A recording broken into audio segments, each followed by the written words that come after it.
సరే ఓడిని పెడదాం అన్న ఒక నిమిషం.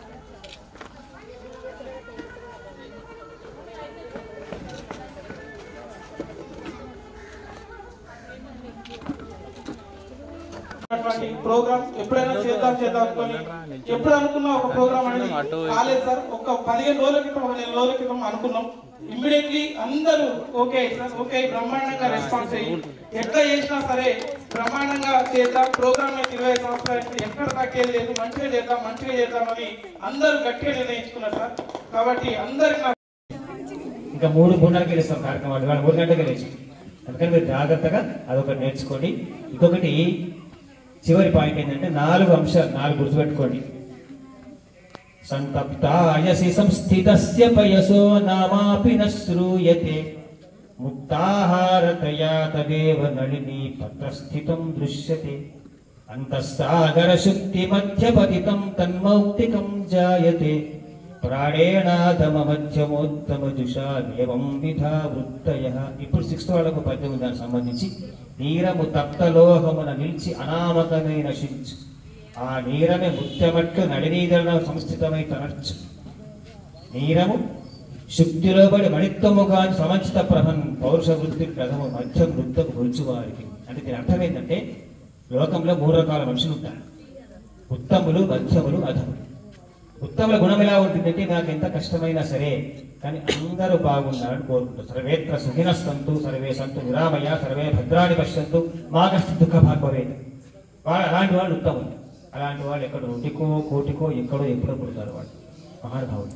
రెండో వాడు మధ్యములు, మేము బాగుండాలి అందరూ బాగుండాలని కోరుకుంటారు. మనం ఉత్తములుగా ఈ కాలంలో కష్టమే ఉండడం, కానీ మధ్యములుగా ఉండే అవకాశం ఉంటుంది. మనం బాగుందాం అందరూ బాగుండాలని కోరుకుందాం. ఇది మధ్యముల యొక్క లక్ష్యం. 3వ వ్యక్తి నేను ఒక్కడే బాగుండాలి, మీరు ఎవరు బాగుండకూడదు. మనకి వాడి చాలా ఎక్కువ మాయమైపోతున్నాడమ్మా మనిషి అన్నవాడు, మచ్చుకైనా లేడు చూడు మానవత్వం ఉన్నవాడు అంటాడు ఒకరు. ఇవాళ మనము జీవిస్తే నడుస్తున్నాం, ఒకప్పుడు జీవించినాం. వాళ్ళందరూ సారి మేము కంకులు కాల్చుకుంటున్నాము, ఎటువైనా ఇవన్నీ కూడా. పల్లెక నీరు పెడుతుందో కనిపించదు. ఇప్పుడు ఒక పాఠశాల పాడ మీరు వినండి, ఏడుపు వస్తామన్న పాడ వింటే ఆ వృత్తులు ఎటుపోయినాయి, అవన్నీ ఎటుపోయినాయి మనకు.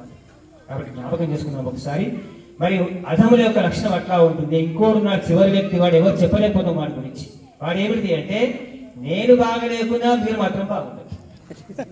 ఈ వాడి లక్షణం అధమాధములు అంటాం వాడు. మరి మనం ఏ లక్షణం మనకు ఆ విషయాలు తెలుసు, ఎవరికి వాళ్ళకి ఆ విషయం తెలుసు. ఆత్మసాక్షి అందరికీ గుండెనే సాక్షి, ఆత్మసాక్షి.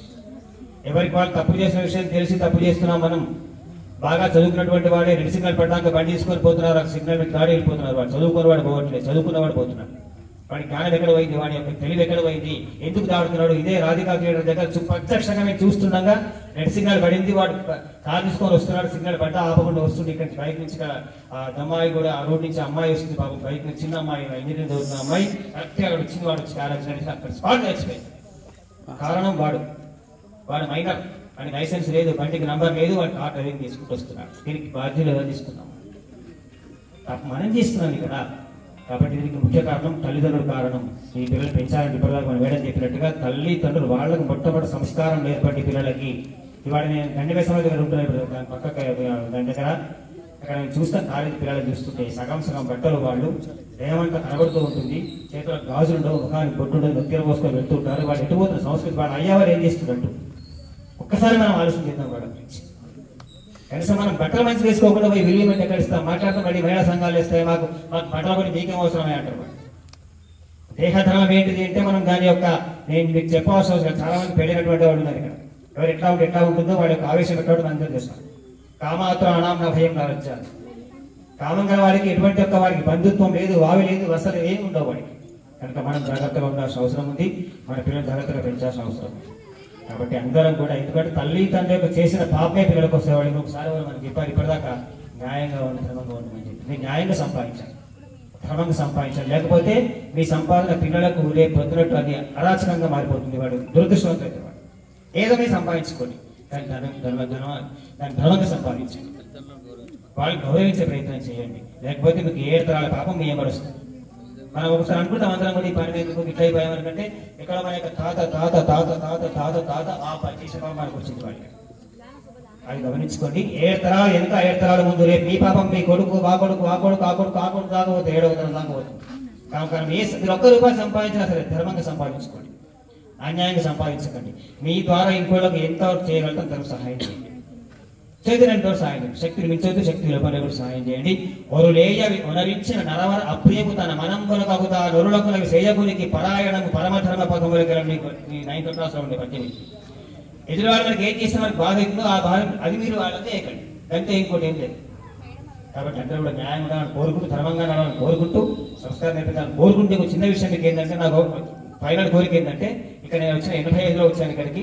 అప్పుడు నాకు చిన్న వయసు, కనీసం వీళ్ళకి 23 సంవత్సరాలు వయసు, నాకు 19 సంవత్సరాలు, కనీసం వీసా కూడా రాలేదు.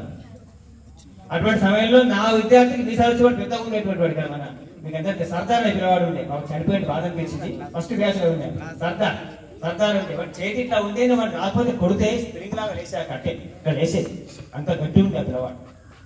అటువంటి దాంట్లో నేను ఉద్యోగంలోకి వచ్చిన 85 వచ్చిన తర్వాత 86వ సంవత్సరం ఏప్రిల్లో 7th క్లాస్ ఉండే ఎగ్జామ్స్ నడుస్తుంటే అప్పుడు ఆల్బర్ట్ సార్ ఉండే.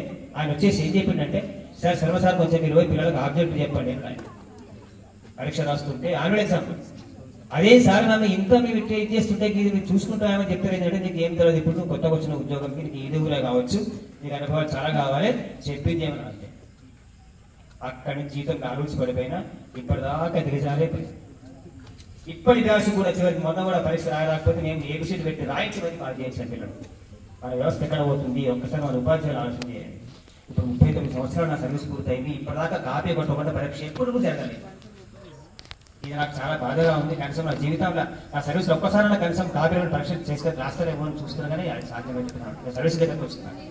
అయినప్పటికీ నా మట్టుకు నేను మాత్రం నా స్కూల్లో అయినంత మట్టుకు ప్రయత్నం చేస్తూ ఉన్నాను. కానీ అది ఎంతవరకు వస్తుంది మనకు తెలియదు. కనీసం మన ఉపాధ్యాయ వృత్తులు చాలా మంది ఉన్నారు.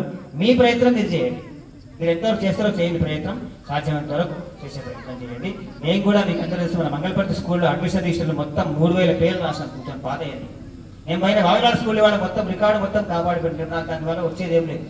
అంటే పొద్దున భవిష్యత్తులో ఎవరు వచ్చినా సరే వాళ్ళకి 70 రికార్డు మొత్తం కాపాడి పెట్టి, లేకపోతే మొత్తం నాశనం అయిపోయింది. మొత్తం 3000 పేరు సొంతం ఖర్చు పెట్టుకొని అడ్మిషన్ ప్రింట్ చేసుకొచ్చి మరి మొత్తం పేరు రాసి పెట్టాను. వాళ్ళు ఎవరు